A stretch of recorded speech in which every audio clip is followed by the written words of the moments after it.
Sir operation Narnia పేరుతో ఇజ్రాయెల్‌లోని ఉన్న Mossad అనేది ఇరాన్‌కి చెందిన న్యూక్లియర్ సైంటిస్ట్‌లని 10 మందిని అది కూడా నిద్రపోతున్నప్పుడు చంపేసింది సార్. ఇది ఇప్పుడు ప్రపంచవ్యాప్తంగా కూడా వైరల్ అయిపోయింది.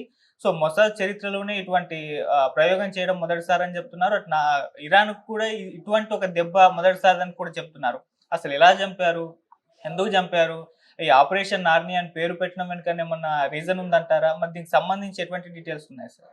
ఆపరేషన్ ఆర్నియా పేరుతో ఇజ్రాయెల్ గవర్నమెంట్ జూన్ 13న ఇరాన్‌లో చాలా మందిని చంపారు. అందులో ఇప్పుడు ప్రధానంగా ఒక వార్త బయటకొచ్చింది. అదేందంటే న్యూక్లియర్ సైంటిస్ట్‌లను, ఇరాన్‌లో ఉండే న్యూక్లియర్ సైంటిస్ట్‌లను మొత్తం 10 మందిని ఒకేసారి అంటే 10 మంది ఒక దగ్గర పడుకోరు గదా! 10 మంది వేరే వేరే టౌన్‌లలో, వేరే వేరే చోట, వేరే వేరే ఇండ్లల్లో పడుకుంటారు. వాళ్ళందరినీ ఒకే టైంలో లేపేశారు. ఇది ఫస్ట్ టైమ్ అన్నమాట. ఇరాన్ చరిత్రలో గాని, లేకపోతే ఇజ్రాయెల్ ఇంటెలిజెన్స్ ఏజెన్సీ మొసాద్ చరిత్రలో గూడా ఇలా ఒకేసారి ఇంత పెద్ద ఆపరేషన్ చేయడం ఫస్ట్ టైమ్ అన్నమాట. దాంతో పాటుగా టాప్ మిలిటరీ అధికారులను లేపేశారు. ఇటు ఇరాన్‌లో 2 రకాల మిలిటరీలుంటాయి. ఒకటి కన్వెన్షనల్ ఆర్మీ, రెండోది ఐఆర్‌జీసీ. ఐఆర్‌జీసీ అంటే ఇస్లామిక్ రెవల్యూషనరీ గార్డ్ కోర్ అంటారన్నమాట. దానికి సంబంధించి ఒక 10, దీంట్లో ఒక 10 మందిని లేపేశారు. అట్లాగే ఇంటెలిజెన్స్ ఉంటది గదా! వాళ్ళకి కూడా ఇరాన్‌కి కూడా ఒక ఇంటెలిజెన్స్ నెట్‌వర్క్ ఉంటది. దాంట్లో గూడా ఒక 10 మందికి పైన లేపేశారు. ఇదంతా కూడా కోఆర్డినేటెడ్‌గా జరిగింది. ఇప్పుడు మనం చెప్పుకునే టాపిక్ మాత్రం ఓన్లీ న్యూక్లియర్ సైంటిస్ట్‌లకి సంబంధించి ఆపరేషన్ నార్నియా పేరుతో ఎలా చంపారు అనే విషయాన్ని ఇజ్రాయెల్‌కి సంబంధించిన ఛానల్ ఎన్12 అనే ఒక 2 న్యూస్ ఏజెన్సీలు బయట పెట్టాయన్నమాట. ఇది ఇప్పుడు ప్రపంచవ్యాప్తంగా వైరల్ అవుతుంది. సో, ముందుగా వాళ్ళెలా చేశారు? దాని తర్వాత దానికి సంబంధించి ఇరాన్ ప్రతిక్రియ ఏంటి? ఈ విషయాలు మనం మాట్లాడుకుందాం. సో, మామూలుగా మొసాద్ అనే సంస్థ చాలా పవర్‌ఫుల్ సంస్థ. గతంలో గూడా వాళ్ళు అడాల్ఫ్ ఐక్‌మెన్ అని, అంటే ఒకప్పుడు జూలని ఎట్లా ఈ జూస్‌ని, యూదులంటారు తెలుగులో, యూదుల్ని జర్మనీలో హిట్లర్ కాలంలో 60,00,000 మంది యూదుల్ని చంపేస్తాడన్నమాట హిట్లర్. ఆయన చాలా సిస్టమాటిక్‌గా వాళ్ళని ఏరి ఏరి చంపాడు. వాళ్ళల్లో కొంతమంది అధికారులు, అంటే టాప్ బ్యూరోక్రాట్స్ ఉంటారు. వాళ్ళు అత్యంత క్రూరంగా కొంతమందిని చంపారు. అందులో ఒకతన్ని పట్టుకోవడానికి మొత్తం మొసాదు ట్రై చేసి చివరికి అతను అర్జెంటీనాలో వేరే పేరుతో దాక్కొనుంటే 30 మంది టీము అతన్ని జాగ్రత్తగా వెంటాడి పట్టుకొనొచ్చి వాళ్ళ దేశంలో కోర్టులో ప్రవేశపెట్టి అతనికి ఉరిశిక్ష చేసి చంపేశారు. ఐక్‌మెన్ అతని పేరు. అడాల్ఫ్ ఐక్‌మెన్. అట్లాగే రేత్ ఆఫ్ గాడ్ అంటారు. రేత్ ఆఫ్ గాడ్ అనే ఇంకొక ఆపరేషన్ ఉంది. అదేంటంటే మీనిచ్ అనే మన స్పిల్బర్గ్ సినిమా కూడా తీశాడు. అది 1971లో జర్మనీ ఒలింపిక్స్‌లో పాల్గొనడానికి ఇజ్రాయెల్ అథ్లెట్స్ వెళ్తే వాళ్ళని బ్లాక్ సెప్టెంబర్ అని పాలస్తీనా తీవ్రవాదులు 11 మందిని చంపేశారు. ఈ చంపిన వాళ్ళని వాళ్ళు వివిధ దేశాల్లోకి ఉన్నారన్నమాట. వాళ్ళని ఏరి ఏరి వెతికి చంపడానికి ఒక టీముని పెట్టారు. ఈ మొసాద్ ఏర్పాటు చేసింది. ఈ టీము వివిధ దేశాల్లో వాళ్ళని ఎలా పట్టుకొని చంపారనేది అది. సినిమా కూడా చూడొచ్చు. అది బాగుంటది. అట్లాగే 2018లో ఇరాన్‌లో న్యూక్లియర్ ఆర్కైవ్ అంటారు. అంటే న్యూక్లియర్‌కి సంబంధించి వాళ్ళ ఫైల్స్ అన్నీ ఒక 1,00,000 పేజీల ఫైల్స్‌ని దొంగిలించారన్నమాట మొసాద్ వాళ్ళు. అప్పుడే వాళ్ళకి తెలిసింది ఇరాన్‌లో న్యూక్లియర్‌కి సంబంధించి, న్యూక్లియర్ వెపన్ తయారు చేయడానికి సంబంధించి ఎలాంటి ఏర్పాట్లు జరుగుతున్నాయని ఈ 1,00,000 పేజీలు దొంగిలించడంతో తెలిసింది. ఇది కూడా సక్సెస్‌ఫుల్‌గా మొసాద్ చేసింది. ఇలాగ ప్రపంచవ్యాప్తంగా మొసాద్ అనేక ఆపరేషన్లు చేస్తుంది. బేసిక్‌గా ఇరాన్‌లో 3 రకాల ఆపరేషన్స్ మొసాద్ చేస్తుంది. ఒకటి సైబర్ అటాక్స్ చేయడం. అంటే హ్యాకింగ్ చేసి వాళ్ళ సిస్టమ్స్‌ని దెబ్బతీయడం. దీన్ని స్టక్స్‌నెట్ అంటారన్నమాట. Very popular. స్టక్స్‌నెట్ అనే ఒక వైరస్‌ని వాళ్ళ సిస్టమ్స్‌లోకి ప్రవేశపెట్టి ఆ డేటా దొంగిలించడం, వాళ్ళ సిస్టమ్స్‌ని పనిచేయనీయకుండా చేయడం, ఇది చేసింది. రెండవది వీళ్ళ సైట్‌లని, ఈ న్యూక్లియర్ సైట్‌లని సబోటేజ్ చేయడం. సబోటేజ్ అంటే ధ్వంసం చేయడం. మూడవది అసాసినేషన్ చేయడం.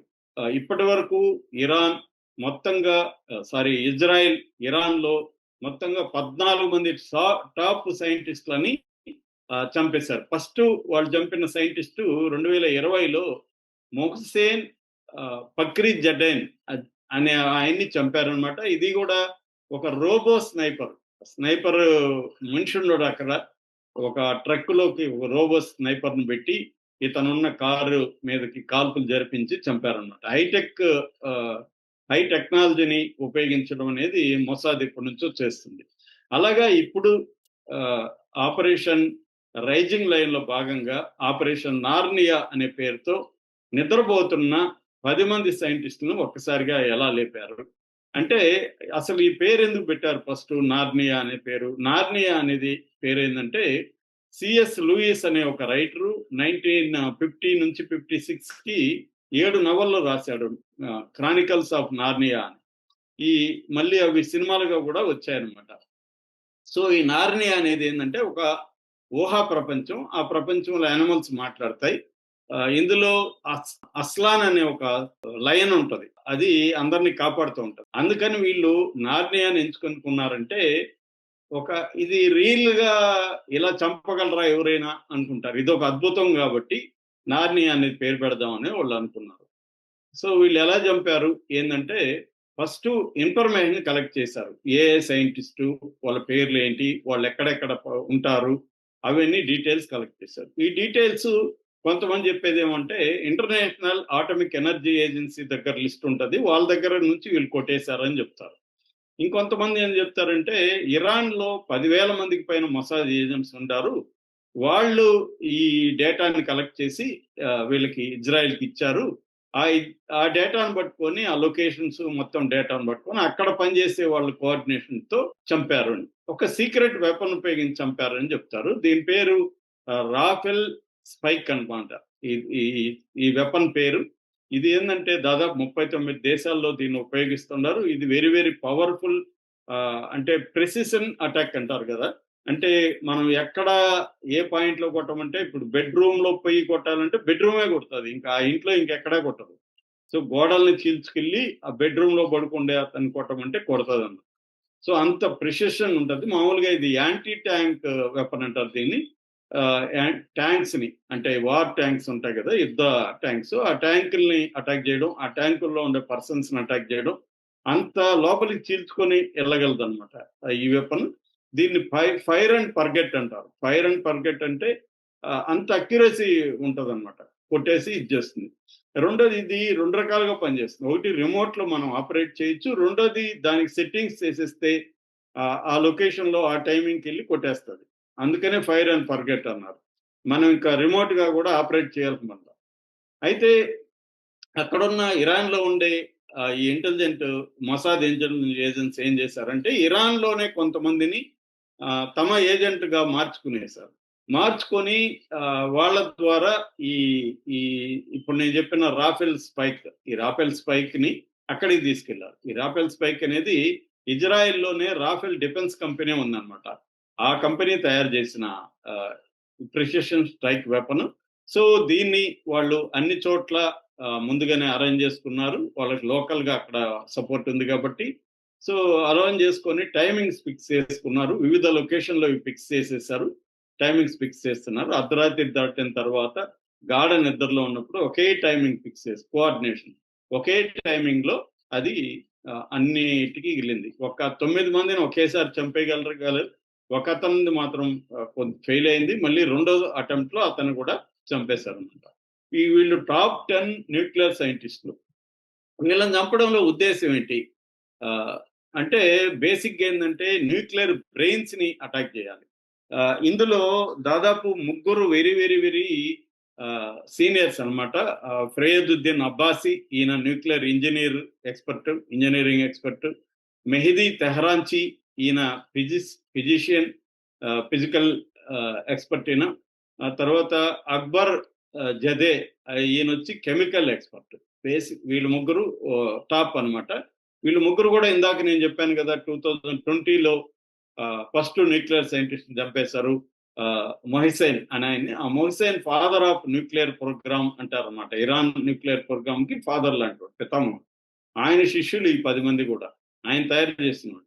సో వీళ్ళలో బేసిక్ ఏంటంటే న్యూక్లియర్ ఇంజనీరింగ్ తెలిసిన వాళ్ళు, తర్వాత రియాక్టర్ ఫిజిక్స్ అంటారు, రియాక్టర్స్ ఫిజిక్స్ తెలిసిన వాళ్ళు, కెమికల్ సైన్స్ బాగా ఎక్స్పీరియన్స్ తెలిసిన వాళ్ళు, కెమికల్ సైంటిస్టులు, మెటీరియల్ సైంటిస్టులు.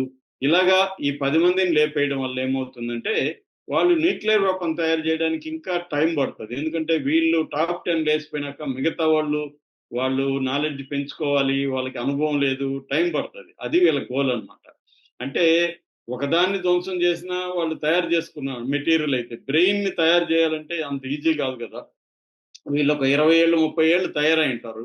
కొత్తోళ్ళు ఈ ప్లేస్‌లోకి రావడానికి మళ్ళీ కనీసం 1, 2 ఇయర్స్ పడతది కదా! అనేది వాళ్ళ గోల్ అన్నమాట. అంటే ఈ న్యూక్లియర్ ప్రోగ్రామ్‌ని వీలైనంత లేట్ చేయడం అనేది ప్రధానంగా ప్రోగ్రామ్. రెండవది ఆహ్, ఒక సైకలాజికల్ వార్‌ఫేర్ అన్నమాట. సైకలాజికల్‌గా వాళ్ళని దెబ్బతీయడం. అంటే నీ దేశంలోకొచ్చి అదేదో బాలకృష్ణ డైలాగ్ ఉందే, అలాగా నీ నట్టింట్లోకొచ్చి, నీ అడ్డాలోకొచ్చి నేను చేయగలుగుతాను దమ్ముంటే ఆపురా అని.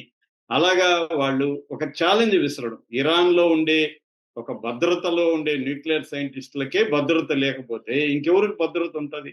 ఒక టాప్ మిలిటరీ చీఫ్‌కే భద్రత లేకపోతే ఇంకెవరికుంటది? అంటే వాళ్ళనుకుంటే ఇరాన్ ప్రెసిడెంట్‌నైనా గూడా చంపేయగలరు. అందుకనే ట్రంప్ జెప్పాడు, నేననుకుంటే చంపగలం మేము. మాకు తెలుసు నువ్వెక్కడున్నావని.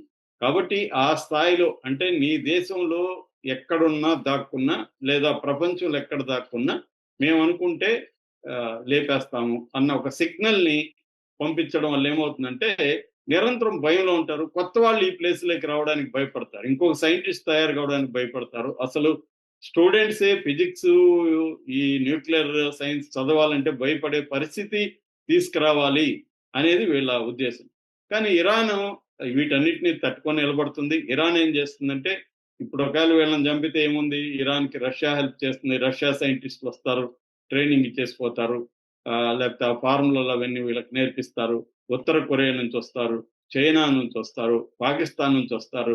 న్యూక్లియర్ బాంబులున్న చాలా దేశాలు వీళ్ళకి ఆల్రెడీ హెల్ప్ చేసే దేశాలు కనీసం ఈ 4 అయితే ఉన్నాయి. కాబట్టి ఇజ్రాయెల్ అనుకున్న టార్గెట్ అయితే నెరవేరదు. ఓన్లీ సైకలాజికల్ వార్‌ఫేర్ మాత్రమే నెరవేరుతది తప్ప, వీళ్ళని చంపేసినంత మాత్రాన న్యూక్లియర్ ప్రోగ్రామ్ నిజంగా వాళ్ళు చేయాలనుకుంటే న్యూక్లియర్ బాంబ్‌ని ఆపలేరు అనేది చాలామంది చెప్తున్న విషయము. దీనికి ఇరాన్ ఏం చేస్తుందంటే, దాదాపు 700 మందిని చంపేసిందనమాట ఈ 12 రోజుల్లో ఒక లెక్క ప్రకారం. ఈ రోజు గూడా ముగ్గురిని ఉరితీసింది. ఏది మొసాద్ ఏజెంట్లని. మొసాద్ ఏజెంట్లు గావచ్చు, వాళ్ళకి సహాయం చేసినోళ్ళు గావచ్చు. ఇడ్రిస్ అలీ, అజాద్ అనే ఒకతన్ని, రసూల్ అనే ఒకతన్ని ముగ్గురిని ఈరోజు ఉరిమా అనే ఒక జైల్లో ఆహ్, వాళ్ళని ఉరితీసేశారు. ఈ 13వ తేదీ నుంచి ఇప్పటి వరకు 700 మందిని ఉరితీశారని ద టైమ్స్ ఆఫ్ ఇజ్రాయెల్ రాసింది. అదెంత నిజమో మనకు తెలీదు గానీ, ఎందుకంటే ప్రపంచంలో ఉరి శిక్షలు ఫస్ట్ నంబర్ 1 వచ్చి చైనా అనమాట. చైనా ఎక్కువ మందికి ఊరేస్తుంటది. నంబర్ 2 వచ్చి ఇరాన్ అనమాట వరల్డ్‌లోని. ఇది human rights watch, Amnesty international చెప్పిన విషయం. కాబట్టి 7 మందిని ఈ 12 రోజుల్లో చంపుండొచ్చు కదా! అంటే చంపుండొచ్చు ఇరాన్. ఎందుకంటే అన్నిటికంటే ఇంపార్టెంట్ వాళ్ళ దేశంలో ద్రోహం చేసినోళ్ళని